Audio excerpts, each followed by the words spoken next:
presentation. I realize that. Okay, amendment number 3 does have something to do with workforce housing.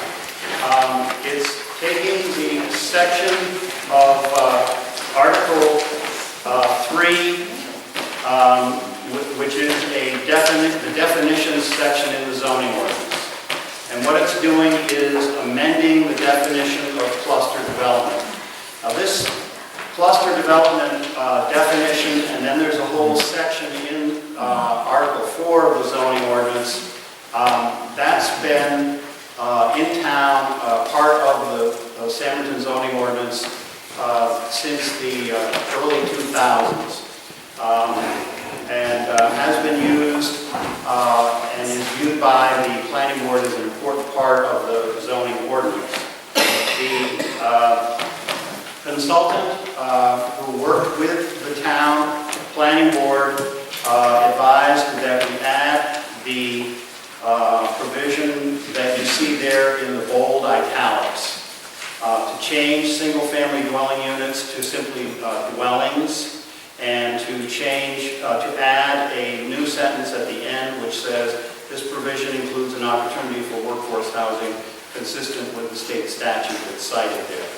So that is a recommendation of the consultant. The planning board agreed that seemed reasonable to make those modifications to the definition of cluster development.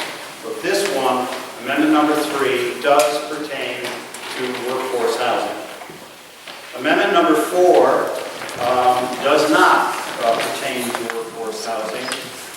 This is to, if anything, put a cap on the extent that workforce housing could do. It's kind of, in a way, a countermeasure to any possibility of workforce housing development in the town of Sanborton.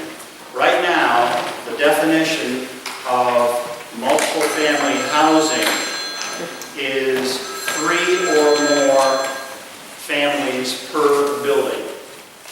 3 or more. That means 4, 5, 6, 10, 20, 30, whatever. And the planning board felt that that is too much of an open invitation for a very large type of multiple family building or apartment building, and that the planning board wanted to put a cap on that. And since the state workforce housing mandate statute says that we must offer somewhere in our town, make provision in our zoning regulations for 5-plex unit buildings. We felt 5 was the magic number to cap it and have nothing higher. So any developer who wants to come into town to do any of this type of building in the future will no longer be able to come in with a 6 or 7 or 10 or 20 unit building. 5 is the cap on this. So this is an important countermeasure to unlimited size of apartment buildings in town. So I have not keyed that as promoting workforce housing. As I said, if anything, it's really putting a limitation as a countermeasure to unlimited number of units being in an apartment building. The old amendment number 5 is X'd out at the bottom of the second page, and the new amendment number 5 is extensive changes to Section T of Article 4 of the zoning ordinance. And basically what this provides is to allow workforce housing to only be developed in one form of development, which is cluster development. That's the only form of development that can do a workforce housing project. And then to limit that to only 4 zoning districts in town. Referring to the current zoning map, it would allow, right now, multiple family, which is defined as 3 or more units, and hopefully the town meeting will see the wisdom in putting a cap on that. Right now, multiple family housing is only allowed in the red area that's shown, and we know that there is a multiple family dwelling behind and upstairs of the community store on the 127 at the urban gas station.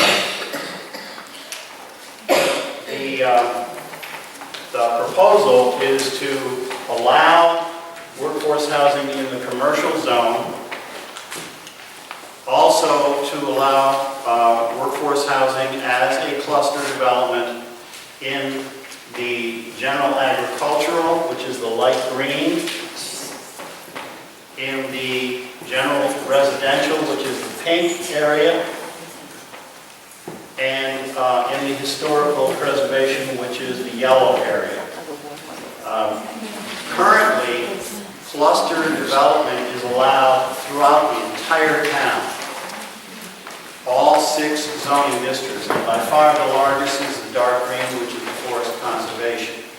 This amendment would limit cluster development workforce housing to those 4 districts that I mentioned. There is a requirement in the state mandate, in the state statute, that says that in each municipality in the state of New Hampshire, at least 50% of land area that's zoned for residential must allow for workforce housing. Right now, every zoning district, all 6 zoning districts, this entire map allows for cluster development. This proposal, the new number 5, would limit it to just 4 out of the 6, would not allow cluster workforce housing in the dark blue, which is along Lake Winnisquam in the recreational zone and around Hermit Lake, and would not allow cluster workforce housing in the dark green, which is by far the largest zoning district in the town. We have calculated what the area is of the 4 zones that would allow cluster development workforce housing. The yellow, the pink, the red, and the light green. We total out the land area of those 4 zoning districts, it totals 51%, 51 point something, I forget, 15.58. Thank you, 51.58. We are required by state law to have at least 50%. We just barely get over that hurdle by limiting cluster workforce housing, not allowing it in the dark green or in the dark blue, and just allowing it in those 4 zones. Right now it's allowed throughout the whole town. So that's the purpose of new number 5 amendment. And last, new number 6, does not have to do with workforce housing strictly. It could be used for workforce housing, but its intent is something that the planning board has been working on for a long time. And this is to avoid, this amendment, if you wanted to brand it and give it a name, this amendment is what the planning board refers to as the anti-cookie cutter subdivision development amendment. And what we mean by that is we have been seeing for over 20 years now where land subdivision is occurring in the town. It happens to be in a zone that requires 3 acres and 220 feet of frontage. Guess what we're getting along the road? Zip, zip, zip. Every 220 feet is another lot. And every lot in that is at least 3 acres, and most of them are just barely the 3 acres. The developer of the subdivider is giving us exactly what we say in our own ordinance. Some people might say that it is a cookie cutter form of development because it ignores what is on the land right now. You might have a piece of land that has some woods, that has some stone walls, has a brook, has a wetland, whatever. When the subdivider's development team of his engineer and his land surveyor come into the planning board, they say, what do we need to have? We say our zoning ordinance says it's a 3 acre zone with 220 feet of road frontage. And that's exactly what we get. Right along the road, it's what is characterized as cookie-cutter development. That's not the Sanborton that the people in this town indicated in a master plan survey that we did in 2008 said they wanted. They wanted to avoid that. And you can see a lot of that in southern New Hampshire and towns that used to be rural. This town wants to preserve its rural character. One of the first ways of doing that is to have some type of countermeasure to cookie-cutter development. That countermeasure is Amendment number 6. It allows the planning board and the landowner, the subdivider, to pay attention to where the brook is, where the stone walls are, where the wood line is, where the hedgerows are, where the sharp change in terrain is, and define those lots in that subdivision, not as a process of 220 feet, 220 feet, 220 feet, 220 feet.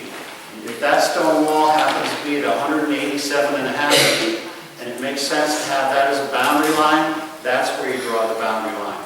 This amendment would give the planning board the flexibility to do more imaginative, site-sensitive subdivision development that pays attention to what is on the land.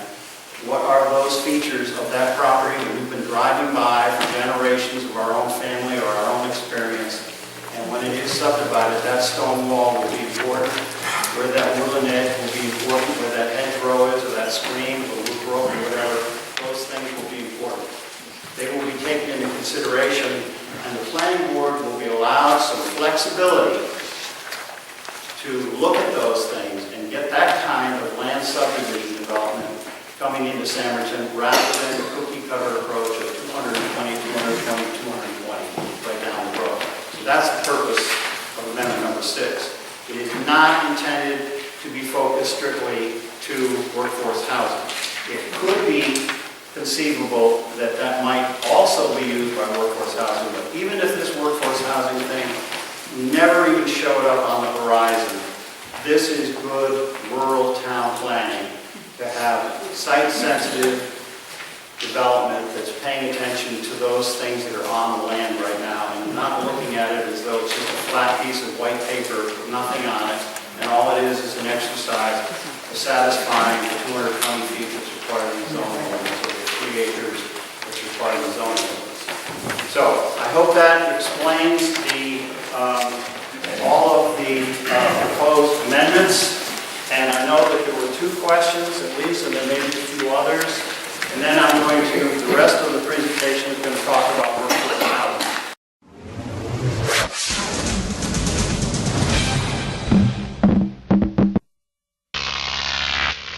Crop TV.